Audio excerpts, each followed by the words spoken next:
May gusto lang po akong ipahiwatig or malaman yung lahat na totoo po yung tungkol po dun sa nag-viral po na video na isa pong lalaki na naka-Hilux na Toyotang puti. Opo, kapatid ko po yun, nag-viral siya. Galing, no? Ano po, galing. Paalala lang po na ang kasalanan po ni Pedro ay hindi po pwedeng maging kasalanan ni Juan. Maaaring pong isa kami na apelido, pero hindi naman po kami pareho lagi ng pag-iisip at ng mga gawain araw-araw. Ako po yung humihingi ng dispensa doon po sa kanyang nakaalitan at lalong-lalo na po doon sa anak na babae. Pasensya ka na, Iha. Dadalawin kita, ha? Wait lang, ha? Pupunta ang tita po ako dyan. Pasensya ka na. Hindi po ako natutuwa at hindi ko po dapat kampihan yung nangyari po dun sa kapatid ko. Hindi naman din po ako kumbaga, syempre nanay din naman po ako.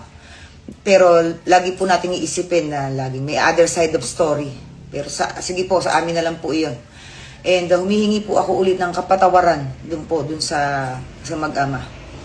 And paalala ko lang din po dun sa mga nag-post pa ng paulit-ulit ng mukha ng buong pamilya ko.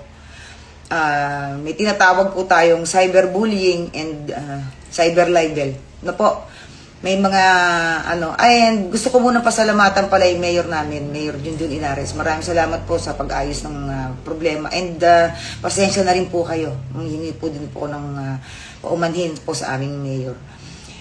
Doon po sa mga ibang politiko na nakisakay po na hindi naman taga-antipolo, nakakaloka. Na nag-post pa kayo, sir. Sino kayo? Alam ko, taga-Bicol kayo eh. Ingat po kayo kasi mambabatas pa naman kayo. So, alam po ninyo dapat po yung tinatawag dating cyberbullying, sir. Okay? Pinost po ninyo yung mukha ng buong pamilya ko.